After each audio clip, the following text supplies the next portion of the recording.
بسم الله الرحمن الرحيم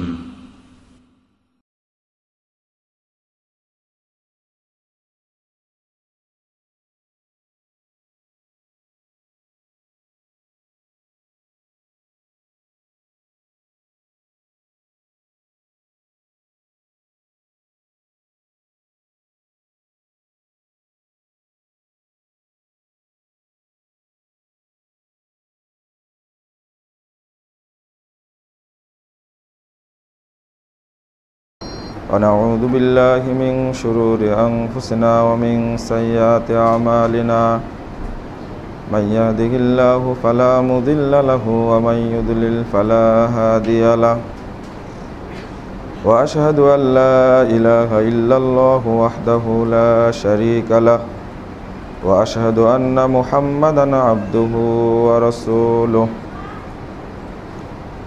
أما بعد فإن خير الحديث كتاب الله وخير الهدي هدي محمد صلى الله عليه وسلم وشر الأمور محدثاتها وكل محدثة بدعة وكل بدعة ضلالة وكل ضلالة في النار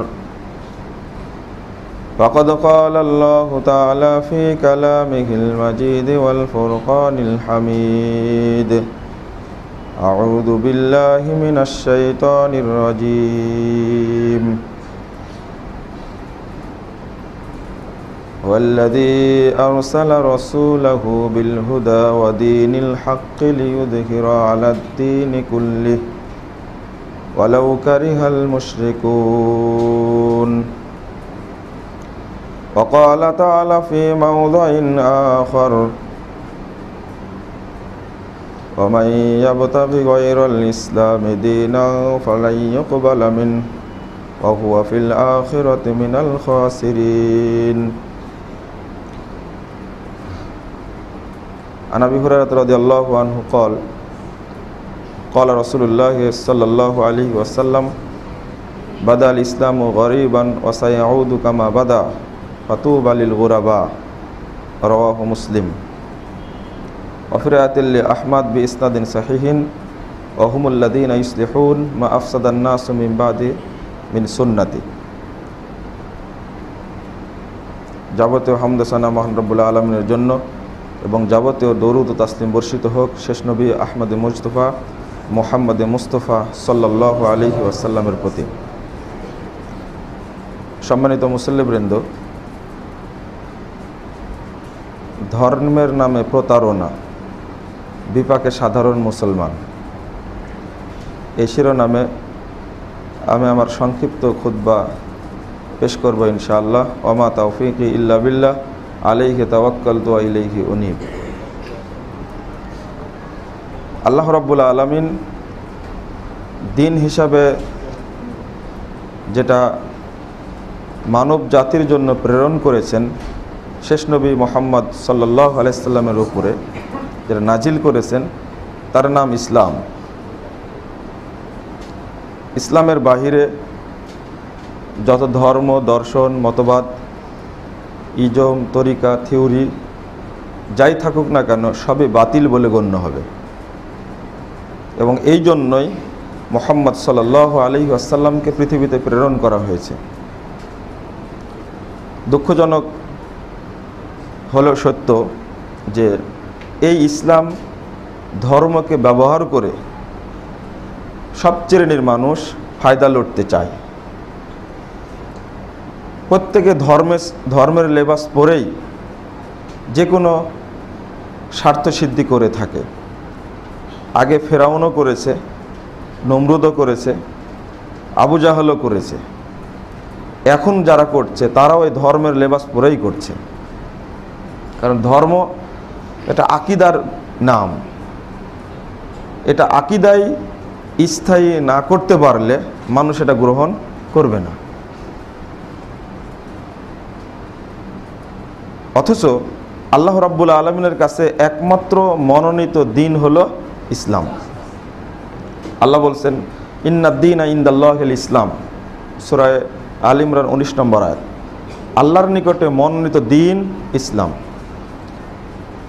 একই সূরার 85 নম্বর আয়াত আল্লাহ বলেছেন, ওমাই ইয়াবতাগি গায়রাল ইসলামে দীনা ফালা ইউকবালা মিন।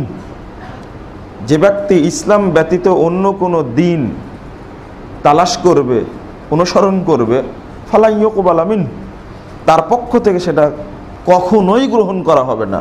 এখানে লান শব্দটি যোগ করা হয়েছে, ফালা ইউকবালা মিন, তার পক্ষ থেকে কখনো কোশ্চিন কালেও গ্রহণ করা হবে না, বরং ওয়াহুয়া ফিল আখিরাতি মিনাল খাসিরিন, ওই ব্যক্তি পরকালে ক্ষতিগ্রস্ত অর্থাৎ জাহান্নামীদের অন্তর্ভুক্ত হয়ে যাবে। ইসলাম ব্যতীত অন্য যে কোনো দিন কোনো ব্যক্তি যদি মেনে নেয়, ওইটারই যদি অনুসরণ করে, তাহলে ওর পরিণাম জাহান্নাম।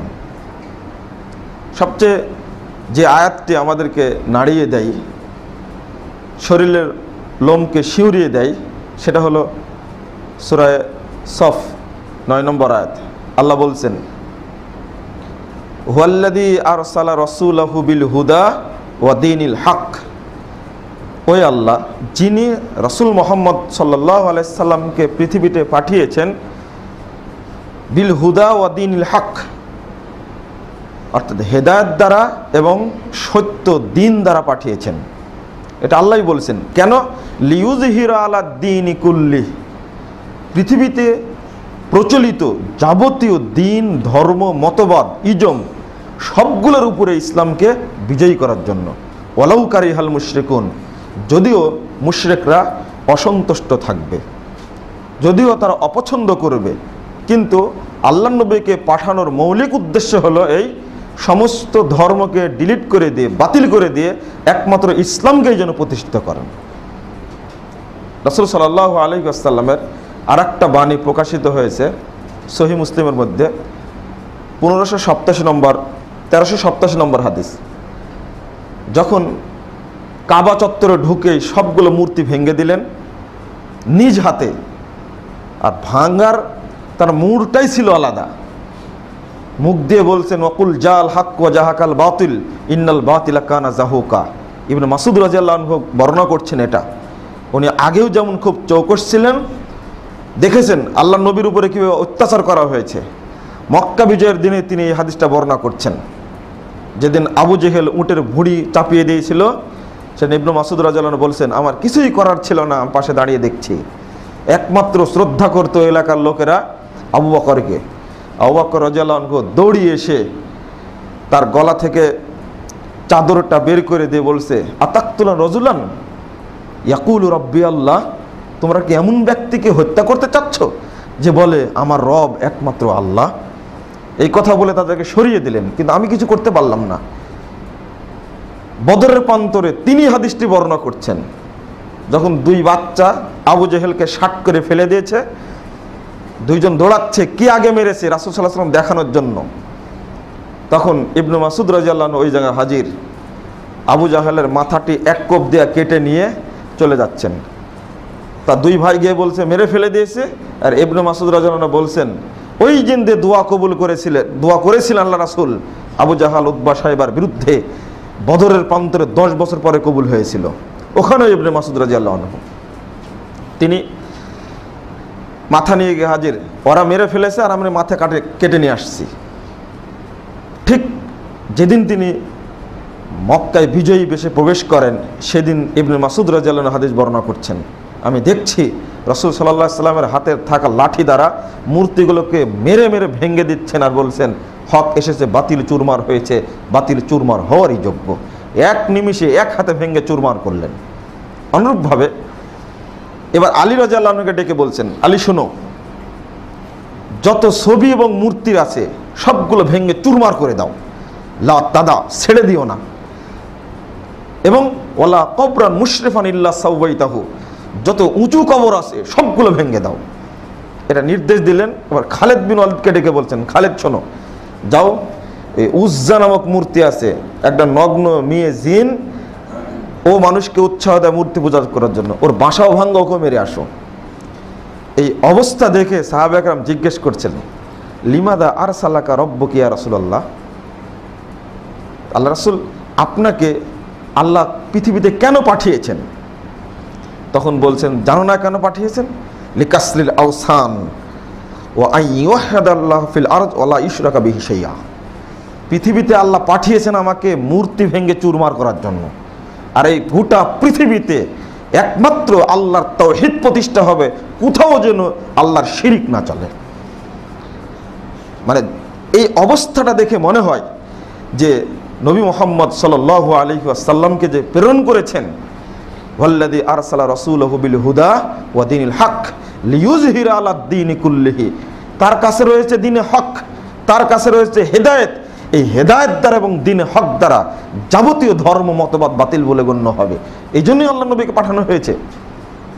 আমরা ইসলাম পেয়েছি, আল্লাহ রাব্বুল আলামিন আমাদেরকে মুসলিম হিসাবে জীবনযাপন করার সুযোগ দিয়েছেন, আলহামদুলিল্লাহ। কিন্তু দুঃখের বিষয় হলো, ইসলাম ধর্মের নামে যে বর্তমানে প্রতারণার আশ্রয় আমরা নিয়েছি, ইহুদি খ্রিস্টানের চেয়ে একজন মুসলিম হয়ে ধর্মের নামে প্রতারণা করা অনেক গুণে খারাপ। যেমন মসজিদে এসে সেজদা করা, আবার মাজারে গিয়ে সেজদা করা, এই চরিত্র আর আবু জাহালের চরিত্র কখনো একরকম নয়। আবু জাহাল কখনো মসজিদে আসেনি, ও শুধু মূর্তিরই পূজা করেছে। আর আমরা মুসলিম নাম ধরে মসজিদেও আসি, মাজারও পূজা করি, ঈদগাহেও যাও, মূর্তিও পূজা করি। ওদের চেয়ে বড় মুনাফিক আমরা। এটা এক অস্বাভাবিক বিষয়, কারণ আমরা পেয়েছি সঠিক বিষয়টা, সেটাই আমরা আমল করব, তা না করে উল্টা দিকে চলছে। নমরুদ কোনোদিন আল্লাহর ইবাদত করার জন্য মুনাফিকি করতে আসেনি, ও মূর্তিরই পূজা করেছে, মূর্তির পক্ষে সব সময় ছিল। কিন্তু আমরা আমাদের ইমানটা শিরিকের সঙ্গে এমনভাবে মিশ্রিত করেছি, ইমানও শেষ, আমলও শেষ। ধর্মের নামে প্রতারণা আজকে এমনভাবে জেগে উঠেছে, আল্লাহর অশেষ শুকরিয়া। যে সমস্ত জায়গায় হেদায়েতের আলো কোনোদিন জ্বলে না আজ পর্যন্ত, ওই জায়গাতে আল্লাহ রাব্বুল আলামিন এক সন্তানকে কবুল করে নিয়েছেন। কবুল করার কারণে, ওই একটা সন্তানের কারণে পরিবার ততষ্ট। অনুরূপভাবে ওই এলাকা মানে ভয়ে ভীত সন্ত্রস্ত, জানি না এই একটা ছেলের কারণে গোটা সমাজটা হয়তো বা একদিন সালাফি আকিদার হয়ে যাবে, এই ভয়ে ব্যস্ত। তখন করণীয় কি? এবার প্রতারণার জাল ফেলা শুরু হলো, সাধারণ মানুষ যেন সেটা গ্রহণ না করে। কোনো এলাকায় একটা ছেলে আজীবন কোনোদিন মসজিদে সহি আকিদার সালাত হয়নি, একটা ছেলে হঠাৎ করে রফুল আদান করে সালাত আদায় করা শুরু করেছে। দেখে বলেছে যে একে তো সালাত পড়তে দেওয়া যাবে না, এই একটা বীজ থেকে কলা গাছের মতো আরো অনেকগুলো বীজ রাখবে। বট গাছ আর কলা গাছের মধ্যে অনেক পার্থক্য আছে। খেজুর গাছ যতই শিকড় নিয়ে গড়ে ওঠে না, আর একটা খেজুর গাছ জন্ম দিতে পারে না, কিন্তু কলা গাছ একটা পুঁতলে ওখান থেকে অনেকগুলো জন্ম দেয়। এটা ভয়ে ভীতু হয়ে রফুল আদান করে সালাত আদায় করছে, পিছন থেকে গিয়ে পিঠ বরাবর এক লাথি মেরে ছেলেটাকে ফেলে দিল। কারণ একটাই, যে ওই ছেলেটি রাসূলুল্লাহ সাল্লাল্লাহু আলাইহি সাল্লামের যে সালাত, এই সালাত আদায় করা শুরু করেছে। একে মসজিদে টিকতে দেওয়া হবে না। একটা প্রতারণা আমি আপনাকে বলি, এই গোটা পৃথিবীতে একটা কথা ছড়ানো আছে, যখনই কোনো ব্যক্তি সালাতে রফুল আদান করে সালাত আদায় করতে চায়, তখনই বলা হয় রফুল আদানটা রাসূলের যুগে করত এক শ্রেণীর সাহাবী, যারা বগলে পুতুল রাখতো। আল্লাহ নবী বললেন তোমরা রফুল আদান করো। তো রফুল আদান করলে তো পুতুল পড়ে যাবে, এই জন্য এই হুকুমটা চালু ছিল। আজকে যেমন আমরা পুতুলও রাখি না, রফুল আদান করারও দরকার নাই। রফুল আদান মানে দুই হাত উত্তোলন করা, রুকুতে যাওয়ার সময় রুকু থেকে উঠে তাশাহুদ পড়ার পরে যখন তৃতীয় রাকাতে আবার সালাত শুরু করি তখন রফুল আদান করা, আর একবার প্রথমেই রফুল আদান করা, এই চারটা স্থানে রফুল আদান করতে হয়। এখন দেখেন আপনি, এই যে কথাটা প্রচার করা হলো, পৃথিবীতে যত মিথ্যা কথা চালু আছে তার মধ্যে এটা এক নম্বর মিথ্যা কথা। এটা দুই নম্বর, পৃথিবীতে যত মিথ্যা কথার বয়স বেশি আছে তার মধ্যে এই মিথ্যা কথার বয়স বেশি। কেন বললাম? যে আজ পর্যন্ত কোনো ইতিহাস গ্রন্থে, হাদিস গ্রন্থে তো দূরের কথা, পৃথিবীর কোনো গ্রন্থে কথা পাওয়া যায় না, কিন্তু গোয়েবলস ও কায়দার নেই এই মিথ্যা কথাটা গোটা দেশেই চালু আছে। আমি অনেক বক্তব্যে বলেছি, আমার লিখনীতেও বলেছি, কারো যদি সাহস থাকে এই মর্মে যে একটা রিপোর্ট পেশ করা হোক, বাংলাদেশে নয় পৃথিবীতে অনেক চ্যানেল আছে যে হ্যাঁ অমুক গ্রন্থে পাওয়া গেছে, অমুক হাদিসে পাওয়া গেছে, যেহেতু রাসূলের নাম নিয়ে, সাহাবীর নাম নিয়ে বর্ণনা করা হয়েছে, এর পিছনে দলিল থাকতেই হবে। দ্বিতীয় কথা হলো, সাহাবা কিরাম কি এত বড় মুনাফিক ছিলেন? নাউজুবিল্লাহ। যারা মূর্তির বিরুদ্ধেই সংগ্রাম করেছেন আজীবন, তারা কি গোপনে বগলে পুতুল রেখে সালাত আদায় করতে পারেন? কত বড় জঘন্য মিথ্যাচার এটা হতে পারে? কেন ছড়ানো হলো? আর এটাই বর্তমান সময়ে খুতবার সবচেয়ে আলোচনার বিষয়। 2, হেদায়া 110 পৃষ্ঠায় একটা হাদিস উল্লেখ করা হয়েছে। দেখেন, এক আশ্চর্যজনক ব্যাপার। আব্দুল্লাহ ইবনে জুবাইর রাদিয়াল্লাহু আনহু তিনি মসজিদে ঢুকে দেখলেন এক ব্যক্তি রফুল আযান করে সালাত আদায় করছেন।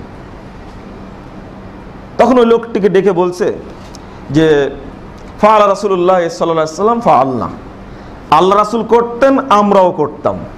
ওয়া তারাকা রাসূলুল্লাহ সাল্লাল্লাহু আলাইহি ওয়াসাল্লাম ওয়া তারাকনা, আল্লাহর নবী ছেড়ে দিয়েছেন, আমরাও ছেড়ে দিয়েছি। এই যে হাদিসটা উল্লেখ করা হয়েছে আব্দুল্লাহ ইবনে জুবাইরের নামে, পৃথিবী ব্যাপী চ্যালেঞ্জ। হেদায়ার মধ্যে এই কথাটা উল্লেখ করা হলো, হেদায়ার হাসিয়ার মধ্যে আবার হাদিসটা উল্লেখ করা হয়েছে। কিয়ামত পর্যন্ত চ্যালেঞ্জ। এই হাদিস নিজেরা তৈরি করেছিল, মিথ্যা সনদ তৈরি করেছে এরা। পৃথিবীর কোনো গ্রন্থে এটা বর্ণিত হয়নি, শুধু হেদায়ার মধ্যে পাওয়া যায় এটা। বলেন, এত বড় প্রতারণা ধর্মের নামে আর কি হতে পারে? আর এই কথাটি বলার কারণে ইসলামিক ফাউন্ডেশন হেদায়ার অনুবাদ করতে গিয়ে আরবিতে আর বাংলাতে টিকায় আবার এটা অনুবাদ করে দিয়েছেন। হেদায়া প্রথম খণ্ড খুললেন আপনি, এই রিপোর্টটা জাল হাদিসের রাসূলুল্লাহ সাল্লাল্লাহু আলাইহি ওয়াসাল্লাম এর মধ্যে উল্লেখ করেছি। একজন কর্মকর্তা আমাকে ফোন দিয়ে ধমক দিয়েছেন। আমি আশ্চর্য, গোটা দেশে ইসলামিক ফাউন্ডেশনে প্রত্যেকটি শাখায় হেদায়া বিক্রি হয়, হাজার হাজার কপি তারা বিক্রি করছে এবং তারা মানুষকে ধোঁকা দিচ্ছে, আর আমি একজন মানুষ তার বিরুদ্ধে লিখতে পারবো না। এটা আল্লাহর নবীর নামে এবং সাহাবী আব্দুল্লাহ ইবনে জুবাইর নামে মিথ্যাচার করা হয়েছে। আমি জানতে পারার পর আমি বলতে পারবো না? অবশ্যই বলার অধিকার রাখি, আমাকে ফাঁসি দেওয়া হোক, মানুষকে জানানো হোক যে এটাকে মিথ্যা বলার কারণে মুজাফফরের ফাঁসি হয়েছে, আমি আলহামদুলিল্লাহ পড়বো, কিন্তু বেঁচে থাকার আগ পর্যন্ত এত বড় মিথ্যাচারকে কখনো সহ্য করব না, ইনশাআল্লাহ, কোনো দিনই না। কেন এটা লেখা হলো? আজও সংশোধন হয়নি কেন? আলেম ওলামা নেই, অনেকগুলো আলেমের তালিকা দেখা যায়। এত বড় ধোঁকার মধ্যে আলেমরা কিভাবে পড়তে পারে? হেদায়া লেখা আছে, এটা কি কোরআনে লেখা আছে তাহলে যে একটা শব্দ পরিবর্তন করা যাবে না? 3, এখানে আরেকটি প্রতারণার কথা বলি। শুধু রফুল ইয়াদাইনের উপরে যে প্রতারণা হয়েছে কল্পনাতীত।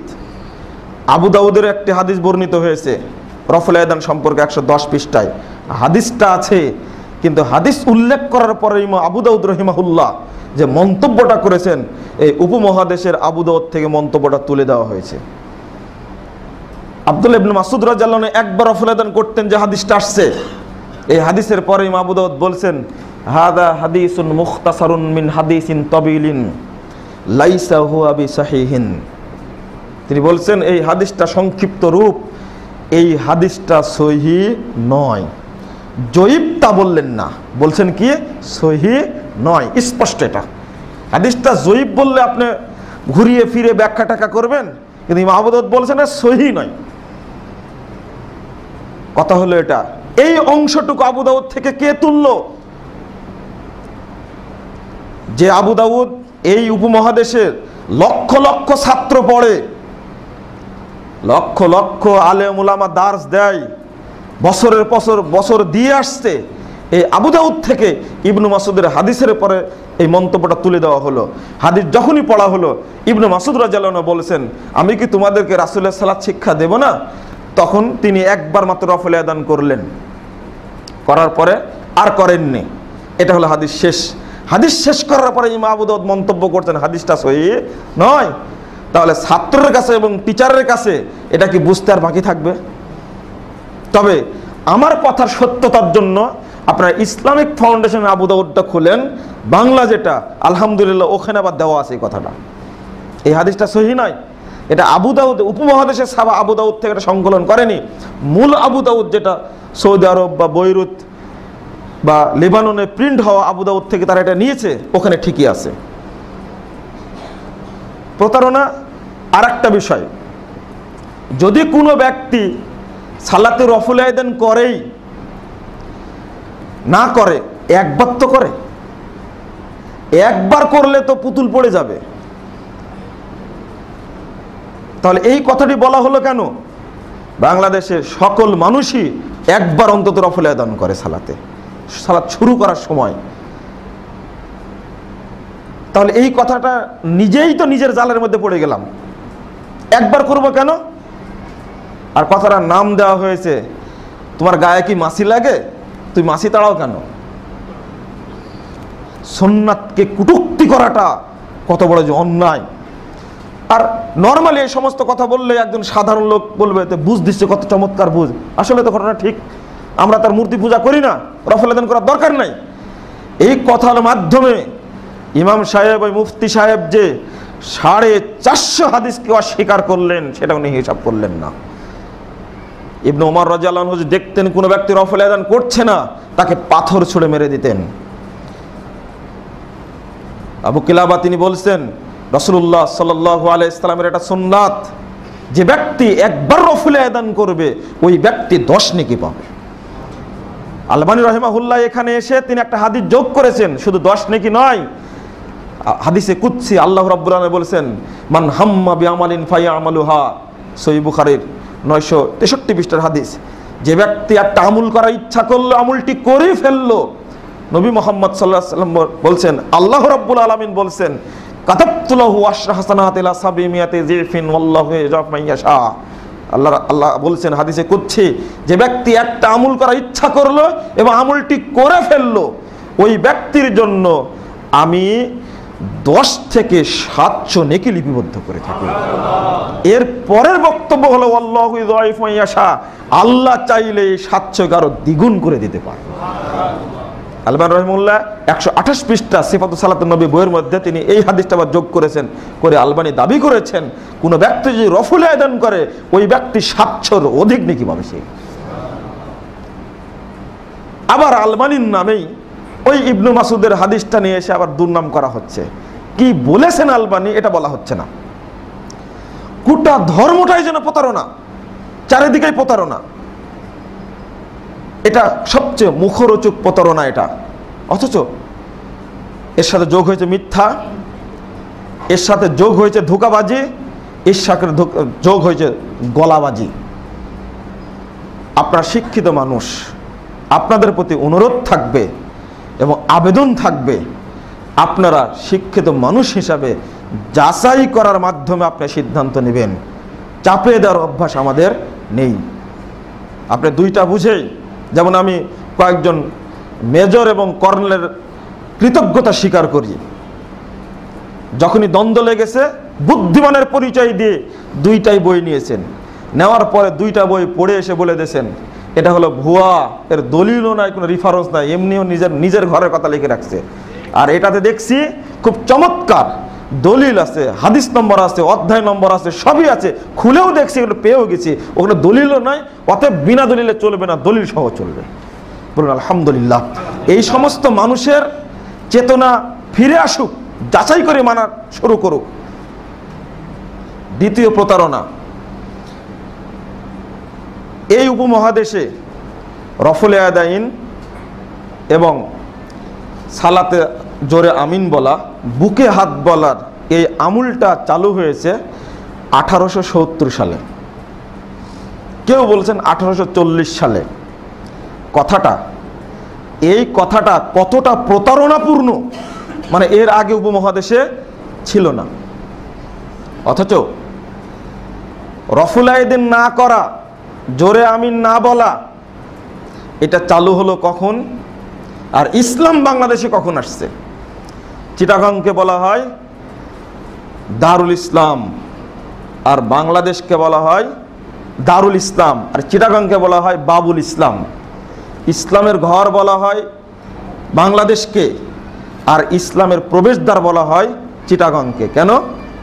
একটা হাদিস মুস্তাদরাক হাকিমের মধ্যে আসছে 4 নম্বর খণ্ডের 132 পৃষ্ঠা, যে এখান থেকে আল্লাহ রাসূল সাল্লাল্লাহু আলাইহি সাল্লামের জন্য 1 কলস আদা হাদিয়া হিসাবে সে তৎকালীন রাজা আল্লাহ রাসূলের কাছে পাঠিয়েছিলেন।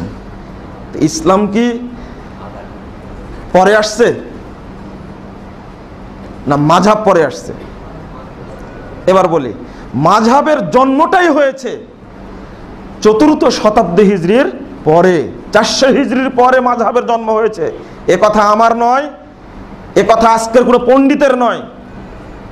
প্রথম খুলে দেখুন, ভারত গুরু মুহাদ্দিস শাওলিউল্লাহ দেহলভী রাহিমাহুল্লাহ, তিনি হুজ্জাতুল্লাহিল বালিগার মধ্যে 118 পৃষ্ঠায় তিনি আলোচনা করতে গিয়ে বলছেন, ইলাম আন্নান নাসা ক্বাবলাল মিয়াতির রাবিয়াতি গায়র মুজমিনা আলা তাকলিদিল খালিস লিমাযহাবিন ওয়াহিদিন বিআইনিহি।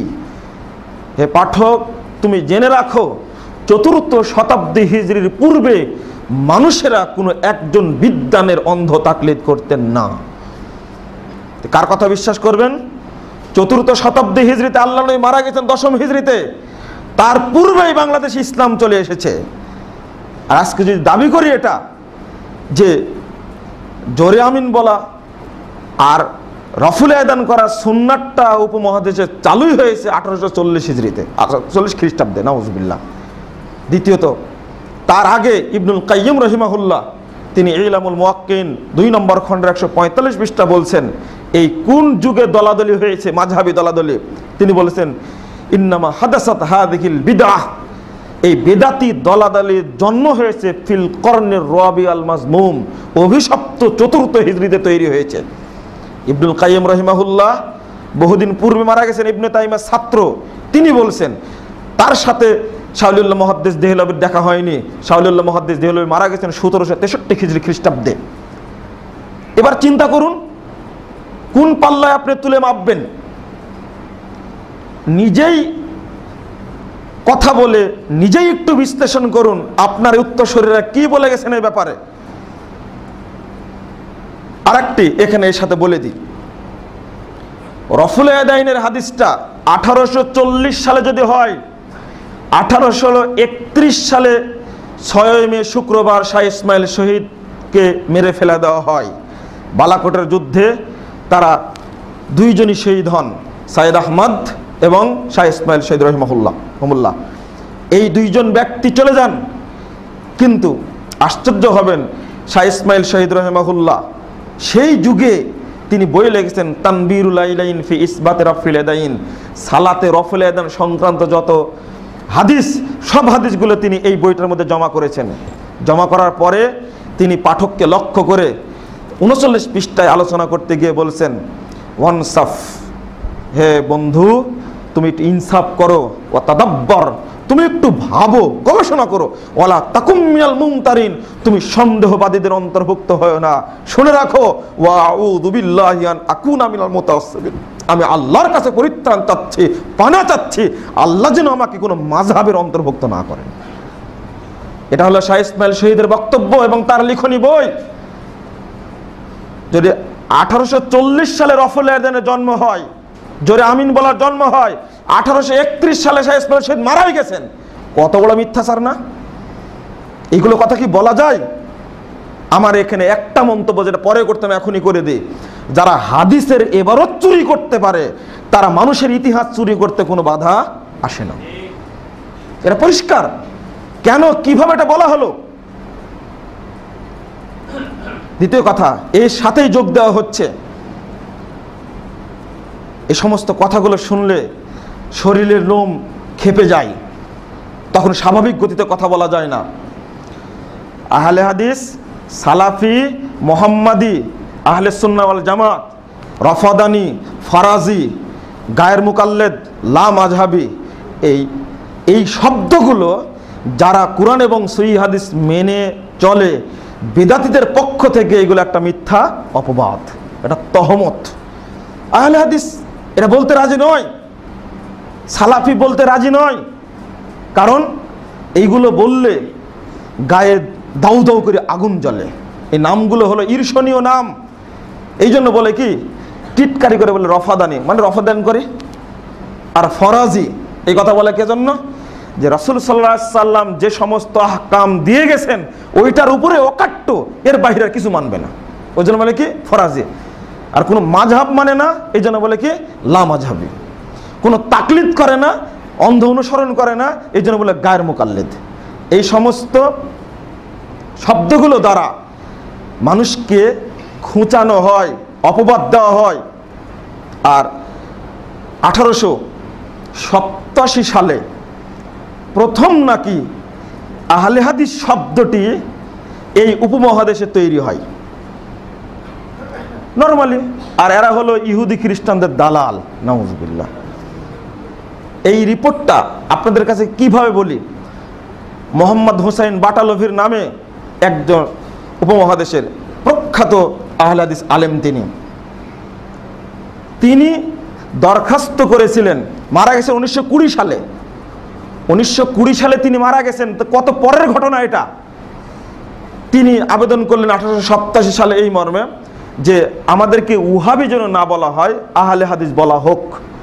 আমরা মোহাম্মদি, আমাদেরকে মোহাম্মদি বলা হোক।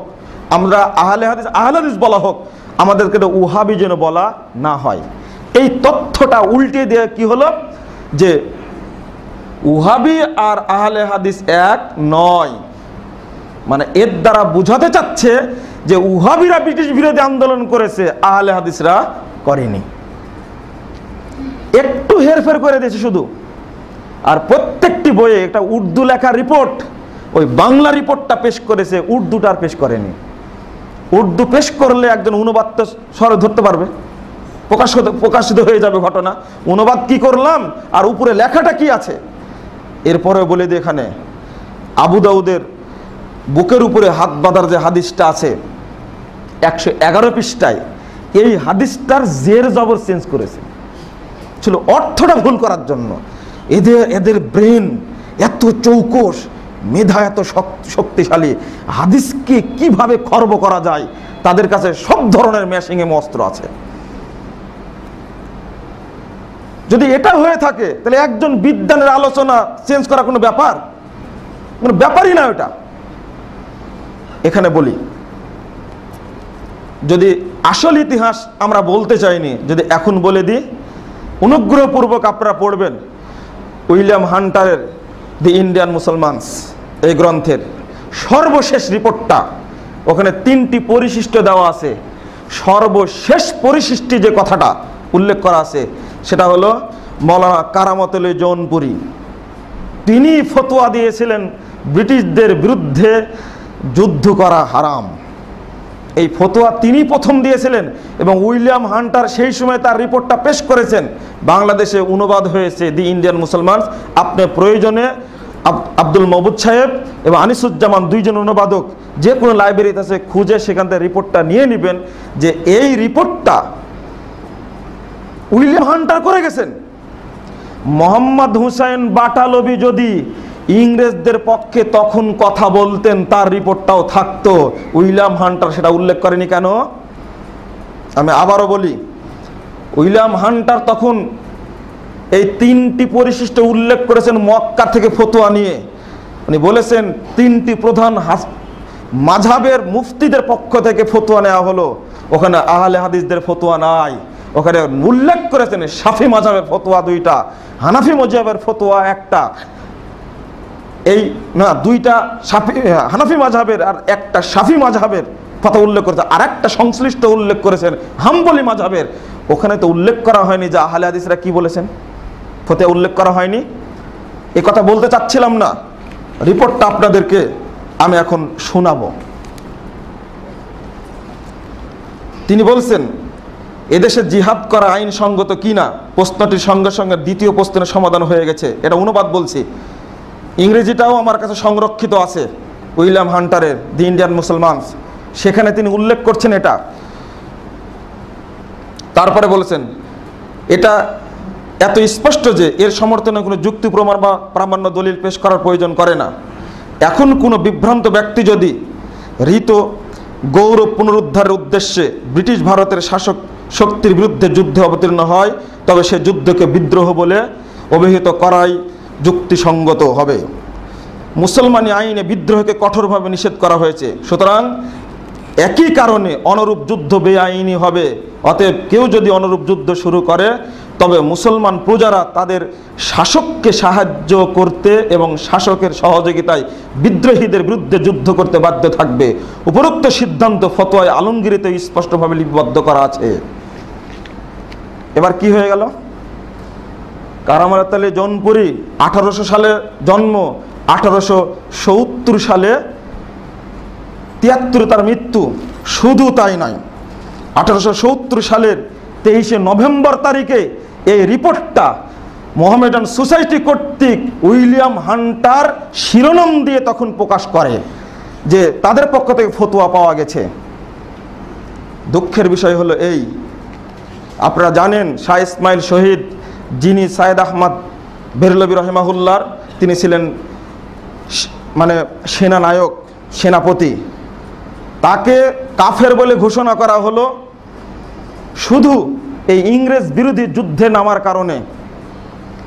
যখন খানকায় বসে, মাজারে বসে, দরগায় বসে যখন হালুয়া রুটি খাওয়া নিয়ে ব্যস্ত, মিলাদ এবং কিয়ামের ব্যবসা নিয়ে যখন ব্যস্ত, তখন আহলে হাদিস উলামা একরাম ব্রিটিশদের বিরুদ্ধে সংগ্রাম করেছেন এবং মা বোনদের ইজ্জত, এই দেশের সম্পদকে রক্ষা করার জন্য জীবন পর্যন্ত দিয়েছেন। বাংলাদেশে এসে এটা ফতোয়া দেওয়া হলো এইভাবে। উল্টা বলা হচ্ছে আবার যে আহলে হাদিসরা হলো ইংরেজদের দালাল। ব্রিটিশ বিরোধী আন্দোলনের সেনাপতি ছিলেন সাইদ আহমদ, শাহ ইসমাইল শহীদ। তিনি যদি রফুল আয়দেনের পক্ষে বই লেখেন, তিনি যদি রফুল আয়দেন করার পক্ষে বই লেখেন, তাকে ওই ব্যক্তিকার মাঝহাবি বলা যায় না। তিনি হলেন সহিহ হাদিসপন্থী ব্যক্তি বলে স্বীকৃত হয়। আব্দুল মওদুদের একটা গ্রন্থ ওহাবি আন্দোলন, বইটা আপনারা খুলে দেখেন। ওহাবি আন্দোলন বইটার মধ্যে আব্দুল মওদুদ সাহেব নিজেই বলছেন একটি কথা, যেভাবে আজকে চিত্রিত করা হচ্ছে। তার বইয়ের 132 পৃষ্ঠা খুলুন। তিনি বলছেন ওহাবি আন্দোলন রূপ 1820 সালে সৈয়দ আহমদের 4 জন খাস খলিফার অন্যতম মাওলা বিলায়াত আলী বাংলাদেশে হিজরত করেন এবং জিহাদ আন্দোলনের বিশেষ অনুশাসন ও শিক্ষাগুলি বাংলাদেশে প্রয়োগ করতে জোর দেন। নামাজে সূরা ফাতিহা পাঠ শেষে প্রত্যেকবার উপর দিকে হাত তোলার ও উচ্চ কণ্ঠে আমিন বলার বিধি তিনি বাংলাদেশে প্রবর্তন করেন। তার শিক্ষার সারমর্ম ছিল কোরআনের পরই হাদিস মুসলমানের একমাত্র অনুসরণের ব্যবস্থাপত্র।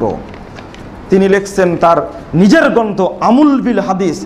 উপমহাদেশে হাদিসের আমুল ছিল না বলে ফারসি ভাষায় তিনি আমুল বিল হাদিস লিখেছেন। বেলায়েত আলীকে যদি অপবাদ দেওয়া হয় তিনি ছিলেন মাযহাবী, তাহলে তার উপরে মিথ্যা অপবাদ দেওয়া হবে। এই যিনি সুন্নাত চালু করলেন রফুল আয়দান করা, যিনি সুন্নাত চালু করলেন জোরে আমিন বলা, আর যিনি চালু করলেন বুকে হাত বাঁধার হাদিসের আমল যিনি চালু করলেন, তাকে আপনি অপবাদ দিয়ে মাযহাবী বলবেন কি করে? কেন বললেন? এবার শাহ ইসমাইল শহীদ রহিমাহুল্লাহর আর একটা রিপোর্ট আপনাকে শোনাই।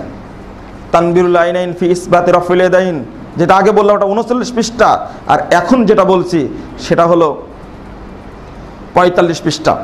ওই একই বইয়ের তিনি একটা আয়াত পেশ করেছেন, সূরা তাওবার 31 নম্বর আয়াত, ইত্তাখাযু আহবারহুম ওয়া রুহবানাহুম আরবাবা মিন দুনিল্লাহ। ইহুদি খ্রিস্টানরা তাদের আলেমদেরকে রব হিসাবে গ্রহণ করে নিয়েছেন। এই আয়াতটা নিয়ে আসার পরে তিনি বলছেন এবার ফাউলিমা বিযালিক, এই আয়াত দ্বারা প্রমাণিত হয় আন্না ইত্তাবা শাখসিন মুআয়্যিনিন বিহাইসু ইয়াতামাসসাকু বিকাওলিহি ওয়া ইন সাবাতা আলা খিলাফিহি দালাইলুম মিনাস সুন্নাহ ওয়াল কিতাব।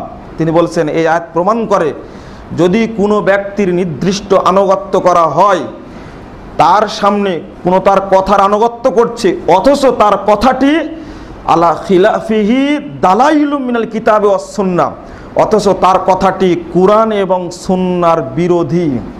ওয়া ইউআব্বিল ইলা কওলিহি, এবং এই কোরআন সুন্নাহকে অপব্যাখ্যা যদি কোনো ব্যক্তি করে, ইসমাইল শহীদ বলছেন শাউবুম মিন নাসরানিয়া, এর মধ্যে খ্রিস্টানি স্বভাব রয়েছে, ও হাজ্জুম মিনাশ শিরকে, এবং শিরকের অংশ রয়েছে।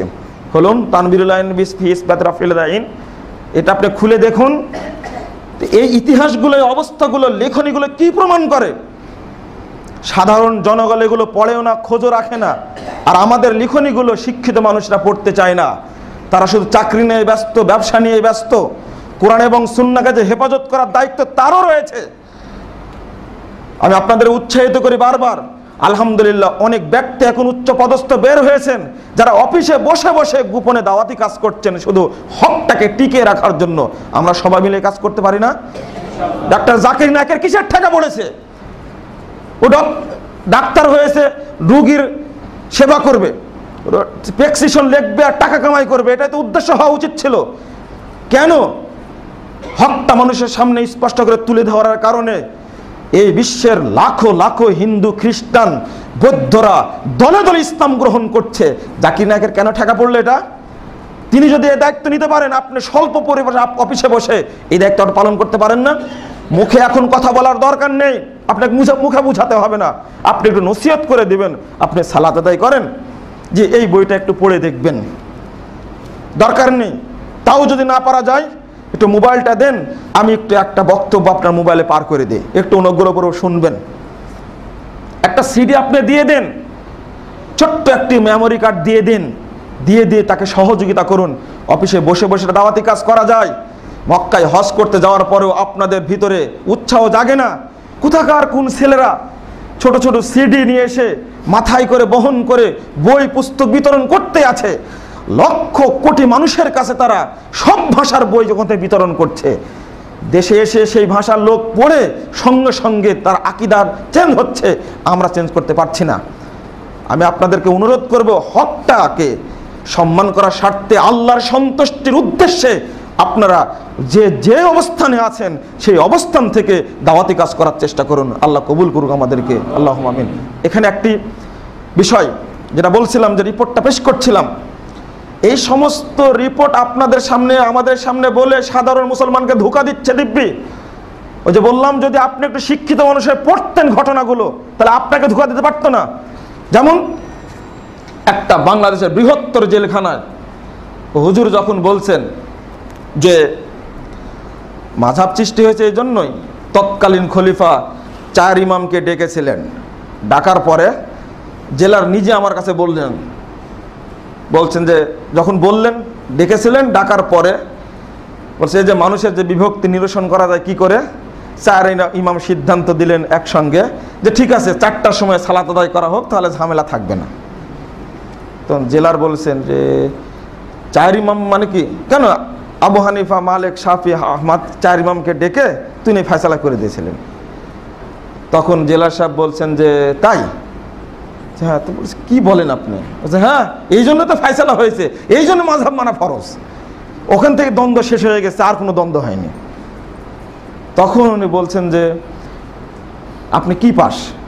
কামেল পাস। আর কি পাস করেছেন? দাওরা পাস করেছে। তা আবু হানিফার জন্ম কোন দিন আর ইমাম আহমদের জন্ম কোন দিন? এবার হয়েছে জন্ম তারিখ তো আমার এখন মুখস্থ নাই। আপনি এশার সালাতের সময় আমাকে জন্ম তারিখগুলো বলে দিবেন। হুজুরে মাথা উল্টা পাল্টা হয়ে গেছে। এবার দেখেন, একজন কামিল পাস, কি পাস করেছেন? একজন জেলারকে ধোঁকা দিচ্ছেন এইভাবে। জেলারের মাথায় কিছু বুদ্ধি আছে? তখন বলছেন এশার সময় আপনার তারিখগুলো নিয়ে এসে দেবেন। কোথায়? এক ইমামের সাথে আর এক ইমামের দেখা হওয়া কি? দেখেন, ইমাম আবু হানিফা জন্ম হলো 80 হিজরিতে, মৃত্যু হলো 150-এ। 150-এ জন্ম হলো ইমাম শাফির, 202-এ হলো 204-এ হলো ইমাম শাফির মৃত্যু। হ্যাঁ, ইমাম শাফি রহিমাহুল্লাহ ইমাম মালিকের ছাত্র ছিলেন। ইমাম শাফির ছাত্র হলেন ইমাম আহমদ বিন হাম্বল। দেখেন পরস্পরের তফাৎ কত। ইমাম মালিকের রহিমাহুল্লাহ তার জন্ম হলো 93 হিজরিতে, আর মৃত্যু হলো 179 হিজরিতে। আর ইমাম আহমদ বিন হাম্বলের জন্ম হলো 164 হিজরিতে, মৃত্যু হলো 241 হিজরিতে। দেখেন পরস্পর ইমামের বিকাশ ঘটে কখন? আর ইমাম আবু হানিফার সাথে কোনো ইমামের দেখাই হয়নি। পরে বলছেন যে আপনি একজন কামেল পাস মানুষ, আমার সামনে আমি একজন শিক্ষিত মানুষ, আমি আপনাকে বেতন খাতায় স্বাক্ষর করি, আমার কাছে যদি এই ধরনের কথা বলতে পারেন, জাতির সামনে কিভাবে বলেন? এবার প্রকাশ পেল। এই জন্য বলছে যে শিক্ষিত মানুষের একটু ব্রেন যদি খুলে যায় তাহলে আপনার কাছে ধোঁকা দিতে পারবে না। ওই যে কথাটা বলতে গিয়ে পিছনে চলে আসছি যে আহলে হাদিস শব্দটা জন্ম এতই দুঃখ লাগে। 1763 হিজরিতে খ্রিস্টাব্দে 1763 খ্রিস্টাব্দে মারা গেছেন শাহ ওলিউল্লাহ মুহাদ্দিস দেহলভী রাহিমাহুল্লাহ। 1763-তে মারা গেছেন। তার আগের বই লেখা তার হুজ্জাতুল্লাহিল বালেগা বলছে 1887 সালের পর থেকে আহলে হাদিস শব্দটা পৃথিবীতে প্রচারিত হয়, অথচ তার বাপ লিখে গেল ওটা তার আগে।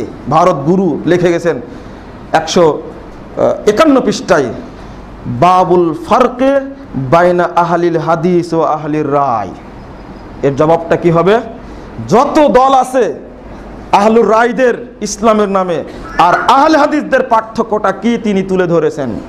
তিনি বলছেন 54 পৃষ্ঠায় বলছেন, যারা সালাতে রফুল আয়দান করে আমি তাদেরকে পছন্দ করি, কারণ সালাতে রফুল আয়দান হলো সালাতের সৌন্দর্য, এর পক্ষে বেশি হাদিস রয়েছে।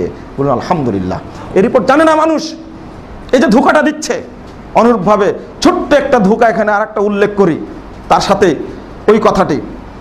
আজ থেকে না 375 হিজরিতে আব্দুল কাহের বাগদাদি তার একটা কেতাব রয়েছে, বাজারে পাওয়া যায় কেতাব, কেতাব উসুলুদ্দিন। এই গ্রন্থটা খুলুন। তিনি 375 হিজরিতে উপমহাদেশে ঘুরতে আসছিলেন, ভূপর্যটক বলা হয়, মুসলিম ভূপর্যটক। তিনি তার কেতাবের প্রথম খণ্ডের 317 পৃষ্ঠা রিপোর্ট পেশ করছেন। এবার দেখেন এটা তাহলে কি করতে হবে? এই রিপোর্টের কারণে তার উচিত তাকে কবর থেকে তুলে ফাঁসি দেওয়া। তিনি বলছেন সুগুরু রোম ও সুগুরু জাজিরা ও সুগুরু শাম ও আজারবাইজান ও বাবিল আবওয়াব কুল্লুহুম আলা মাযহাবে আহলিল হাদিস মিনাস সুন্নাহ। তিনি বলছেন রোম সীমান্ত, সিরিয়া, আজারবাইজান সহ মধ্য তুর্কিস্তান সহ এই সমস্ত এলাকার সমস্ত অধিবাসীরা ছিল আহলে হাদিস মাযহাবের উপরে। 2 নম্বর বলছে ওয়াসুগুরু আফ্রিকা ওয়াসুগুরু আন্দালুস আলা মাযহাবে আহলিল হাদিস মিন আসহাবিল হাদিস মিন আহলিস সুন্নাহ। আন্দালুস বলো অর্থাৎ স্পেন এবং আরব সাগরের সীমান্তবর্তী এলাকার সমস্ত মানুষ ছিলেন আহলে হাদিস। এরপরে তিনি বলছেন তবে চীন এলাকায় 2 শ্রেণীর মানুষ ছিল, এক শ্রেণীর হলো শাফি আর এক শ্রেণীর হলো হানাফি মাযহাবের। তিনি রিপোর্টটা পেশ করলেন, 375 হিজরি রিপোর্টটা পেশ করলেন। তাহলে তাকে এবার কি করতে হবে? যদি 1840 সালে জন্ম হয় তাহলে 375 হিজরির আগ পর্যন্ত যা হয়েছে তারা কি হবে? তাদের ছেড়ে গালিগালাজগুলো দমানোর জন্য, অন্য কোনো উদ্দেশ্যে নয়। যারা যেন চোখে ফাঁকি দেওয়া যায়। বন্ধুরা আমার, আমি সকলকে লক্ষ্য করে বলছি, প্রতারণা দেওয়া যায়, তবে বেশি দিন দেওয়া যায় না। এক সময় চোখ খুলে যায় এবং ইনশাল্লাহ চোখ খুলতে শুরু হয়েছে বলে আজকে যেখানে পাচ্ছে সেখানে ধরে ধরে মারছে। রাজশাহী এলাকার এই সাহসটা নাই। এরপরেও কত বড় আস্পর্ধা! গত 9 তারিখে বৃহস্পতিবার রাত 11টায় এক ভাইদেরকে মসজিদ থেকে বের করে সালাত আদায় নিষিদ্ধ করে দিয়েছে। 30 ঘর মানুষ তারা একসঙ্গে সালাত আদায় করার জন্য মসজিদ তৈরি করেছিলেন কয়েক মাস আগে। গত 9 তারিখ রাত 11টায় এসে গোপনে সমস্ত মসজিদ ভেঙে আগুন ধরে দিয়ে পুড়িয়ে শেষ করেছে। টিনের মসজিদ নিচে বেড়া দেওয়া তৈরি করে সালাত আদায় করার জন্য, সহিহ হাদিস আমল করবে বলে এই করছে। সাবেক চেয়ারম্যানের দাপট দেখিয়ে এই কাজটি করা হলো। তারা ছিল হতদরিদ্র মানুষ। আমাদের বইপত্র এবং খুতবা বক্তব্য শুনে তার আকীদা চেঞ্জ করেছে। প্রথম ছিল 5 জন, যখন 5 জন থাকে মসজিদে চারিদিকে গেট লাগিয়ে দিয়ে চেয়ারম্যানের উপস্থিতিতে এই ছেলেটাকে যেভাবে মারপিট করে সবাই মিলে, এক আশ্চর্যজনক ব্যাপার, ভীতিকর অবস্থা। মাসিকাত তাহরিকে হকের পথে যত বাধা কলম একটা আসে, আপনারা পড়বেন সেখানে যে মানুষকে কিভাবে নির্যাতন করা হচ্ছে।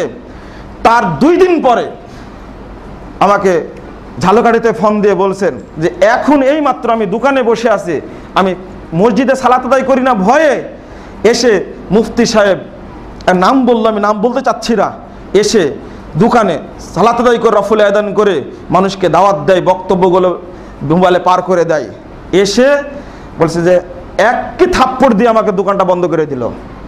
আপনারা বই লিখছেন, বক্তব্য দিচ্ছেন, শুনে আমরা আমূল চেঞ্জ করছি, কিন্তু এই নির্যাতন থেকে কিভাবে বাঁচবো? গোটা দেশে সব জায়গাতে ধরে ধরে কখনো মামলা দেওয়া হচ্ছে। গত 13 তারিখে সব টুপিওয়ালা মানুষ গিয়ে মাযহাবের পক্ষে টিউনেকে বুঝিয়ে, জেলা প্রশাসককে বুঝিয়ে প্রোগ্রাম বাতিল করে দিল। প্রোগ্রামে যেতে দিবে না, কারণ হলো তারা যে মতবাদ প্রচার করছে এটা ইসলামী নয়, এটা হলো পীর ফকির বিরোধী মতবাদ পেশ করছে। বলেন দেখি, আমরা বক্তব্যে উঠলে কোরআন এবং সুন্নাহটা বলার চেষ্টা করি বেশি বেশি করে, আর এটাতেই মানুষ হক পথটা পাচ্ছে। শুধু তাই নয়, 2000 সালে 4 ফেব্রুয়ারিতে খুলনার একজন পরিচিত আলেমের নাম আপনারা জানেন, আব্দুর রব সাহেব, আল্লাহ তার উপর রহম করে তিনি এখনো বেঁচে আছেন। 4 ফেব্রুয়ারি 2000 সালের ইমাম পরিষদের নাম করে মসজিদে গিয়ে যত আলমারি ছিল সবগুলো ভেঙে তছনছ করেছে, বাড়িতে ঢুকে তার লাইব্রেরি বইপত্রগুলো সব তছনছ করে ফেলে দিয়েছে, ভেঙে সব চুরমার করে দিয়েছে।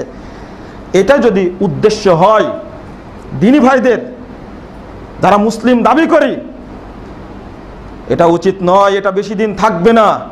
ইংরেজরাও 190 বছর মুসলমানদের উপর অত্যাচার করেছে, মুসলমানদেরকে হিন্দু খ্রিস্টান বানাতে পারেনি। যদি মাযহাবী সন্ত্রাস চলে, যে ধর্মের নামে ধর্মীয় সন্ত্রাস চলে, এক সময় আল্লাহর পক্ষ থেকে দমন হবে ইনশাআল্লাহ, এতে কোনো সন্দেহ নেই। অতএব যিনি সহিহ হাদিস অনুযায়ী সালাত আদায় করছেন তাকে সালাত আদায় করতে দেওয়া হোক। আজকে বাংলাদেশের প্রেক্ষাপট উল্টে যাওয়ার কারণে অত্যাচার করা হচ্ছে।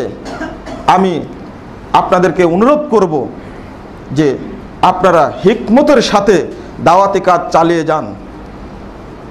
ওই দিন বেশি দেরি নয়, যেদিন সব জায়গাতে আলো জ্বলতে শুরু করবে ইনশাআল্লাহ। এবং দোয়া করুন আল্লাহ যেন প্রত্যেকটি জেলায় সহিহ আকীদা সম্পন্ন সালাফি মসজিদ যেন প্রত্যেকটা জেলায় বেশি বেশি হওয়ার জন্য আল্লাহ তৌফিক দান করেন, আমিন। সেখানে যেন সালাত আদায় করতে গিয়ে কোনো ভয় না পায়। আমি প্রশাসনের লোকদেরকে এখানে বলবো, আপনারা শিক্ষিত মানুষ, বিসিএস ক্যাডার, আপনাকে সব বিষয় পড়তে হয়। আপনি ধোঁকা তুলে একটা উদাহরণ দিতে চাচ্ছিলাম, সেটা ধর্মের না, প্রতারণা। আজকে তারাবির সালাত নিয়ে গত রমাজান মাসে যে মুখী আচরণ করা হয়েছে, 8 রাকাত তারাবি পড়ে বেরিয়ে যাচ্ছে, সঙ্গে সঙ্গে ইমাম সাহেব বলছে তোকে ধরে পিটুন লাগান। ঠিকই বেরিয়ে এসে মুসল্লিরা ধরে নিয়ে এসে তাকে মসজিদে পিটুন দিয়ে মসজিদ থেকে বেরিয়ে করে দিয়েছে, আর বলেছে আর কোনোদিন আসবে না। কেন দেখেননি আপনারা? মসজিদের দরজায় লেখা আছে রফুল আযান করা, আমিন জোরে বলা, বুকের উপর হাত বাঁধা নিষিদ্ধ। বাংলাদেশের বহু মসজিদে লেখা হয়েছে। রফুল আযান করে সালাত আদায় করার কারণে তাকে ধরে নিয়ে এসে ঘরে আটকে রেখে তাকে শাস্তি দেওয়া হয়েছে। গোটা দেশেই চলছে এটা। কুমিল্লাতে ঘটেছে, ঘটেছে ফরিদপুরে, ঘটেছে ভুলাতে, ঘটেছে ফেনীতে, সব জায়গাতে অত্যাচার শুরু হয়েছে। আমি ওই সমস্ত বন্ধুদেরকে বলতে চাই, আসুন এটা করবেন না, না করে শরীয়তের কাছে মাথা নত করে বদান্যতার পরিচয় দিন। যেটা বলেছিলেন রোম সম্রাট আবু সুফিয়ানকে হকটা প্রকাশ করার কারণে আবু সুফিয়ান মিথ্যা কথা বলেনি। বুখারীর 3 নম্বর হাদিস বলছেন, আবু সুফিয়ান তুমি মক্কা মদিনা নিয়ে ভাবছো, ওয়াইন কান হাক্কান মা তাকুল, তোমার কথাই যদি হক হয়, তোমার কথাই যদি সত্য হয়, যে কথা তোমার সামনে বললে, মক্কা মদিনা শুধু নয়, ফাসা ইয়ামলিকু মা তাহতা কদামাইয়া, অচিরেই মুহাম্মদ সাল্লাল্লাহু আলাইহি সাল্লাম রোম সম্রাটের সিংহাসন পর্যন্ত অলংকৃত করবে। ওয়াইন কুনতু ইনদাহু, তুমি আজকে বুঝানোর জন্য এখানে এসেছো, আমি রোম সম্রাট যদি আজকে মুহাম্মাদের কাছে থাকতাম, লা গসালতু কদামাইহি, আমি তাকে তার 2 পা ধুয়ে দিয়ে সম্মান দান করতাম। সুতরাং এই হাদিস যদি জানা থাকে, তাহলে আপনার উচিত যেখানে রফুল আযান করে সহিহ হাদিসের সালাত হচ্ছে ওখানে গিয়ে আপনি তাকে সাহস দিন। প্রশাসনের লোক হলে আপনি সাহস দিন, আপনি যদি চেয়ারম্যান হন, মেম্বার হন, তাকে সাহস দিন। শিক্ষিত মানুষ, আপনি সন্ত্রাসী নন, আমি মনে করি না সন্ত্রাসী। আপনি বইটি খুলে নিয়ে যাচাই করে তাদেরকে বলুন, বাবা এটাই হলো সহিহ হাদিস, তোমরাও আস্তে আস্তে আমল করার চেষ্টা করো। এটাই হবে মূল পরিচয়। প্রতারণা দিবেন না। প্রতারণার জবাব আপনাদের কাছেই রয়েছে।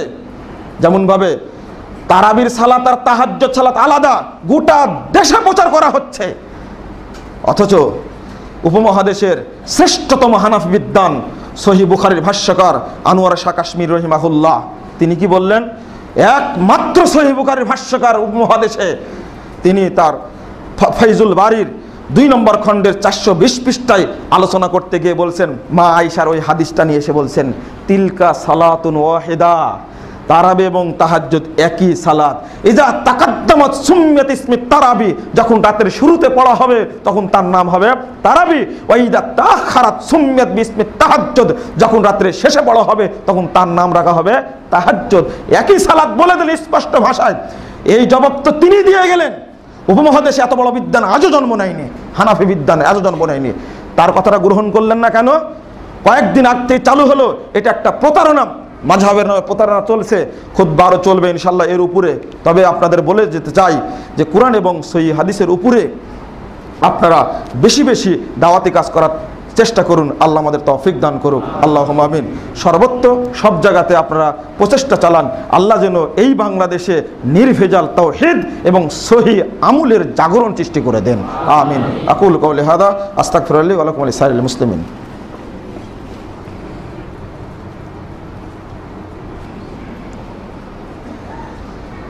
আলহামদুলিল্লাহি ওয়াহদা ওয়াসসালাতু ওয়াসসালামু আলা মান লা নাবিয়্যা বাদা। আল্লাহুম্মা সাল্লি আলা মুহাম্মাদ ওয়া আলা আলি মুহাম্মাদ কামা সাল্লাইতা আলা ইব্রাহিম ওয়া আলা আলি ইব্রাহিম ইন্নাকা হামিদুম মাজিদ। সম্মানিত উপস্থিতি, আর একটা কথা বলা হয়নি। আপনারা ভ্রান্তির বেড়াজালে ইকামতের দিনের শেষে অধ্যায়টা পুরোটাই আলোচনা আছে সাল তারিখ ভিত্তিক, আপনারা সেখান থেকে সংগ্রহ করবেন। তবে এখানে একটা ছোট্ট কোড, সূরা বানী ইসরাঈল 71 নম্বর আয়াতে আল্লাহ বলছেন, ইয়াউমা নাদউ কুল্লা উনাসিন বিইমামিহিম, কাল কিয়ামতের মাঠে প্রত্যেক ব্যক্তিকে তার ইমাম সহ আমরা ডাকবো। কে বলছেন? আল্লাহ বলছেন। এখানে ইবনু কাসির রাহিমাহুল্লাহ 774 হিজরিতে মারা গেছেন। ইবনু কাসির সবচেয়ে প্রসিদ্ধ তাফসির, তিনি বলেছেন ফা আকবারু শারফিন লি আসহাবিল হাদিস লি আন্না ইমামুহু নবিয়্যু সাল্লাল্লাহু আলাইহি সাল্লাম। তিনি বলেছেন এই আয়াতের মধ্যে সবচেয়ে মর্যাদা রয়েছে তাদের জন্য যারা আহলে হাদিস, এবং কারণ হলো তাদের নেতা হবেন কাল কিয়ামতের মাঠে একমাত্র নবী মুহাম্মদ সাল্লাল্লাহু আলাইহি সাল্লাম। অতএব আপনার নেতা যেন কিয়ামতের মাঠে হয় আল্লাহর নবী, এই নিয়াত করে আমল সংশোধন করুন। আল্লাহ তুমি কালকে আমাদের সৌভাগ্য দান করো, আমাদের নেতা যেন হন, ইমাম যেন হন মুহাম্মদ সাল্লাল্লাহু আলাইহি সাল্লাম। আল্লাহুম্মা আমিন। اللهم صل على محمد وعلى ال محمد كما صليت على ابراهيم وعلى ال ابراهيم انك حميد مجيد اللهم بارك على محمد وعلى ال محمد كما باركت على ابراهيم وعلى ال ابراهيم انك حميد مجيد ربنا آتنا في الدنيا حسنه وفي الاخره حسنه وقنا عذاب النار ربنا آتنا في الدنيا حسنه وفي الاخره حسنه وقنا عذاب النار ربنا آتنا في الدنيا حسنه وفي الاخره حسنه وقنا عذاب النار وصلى الله على النبي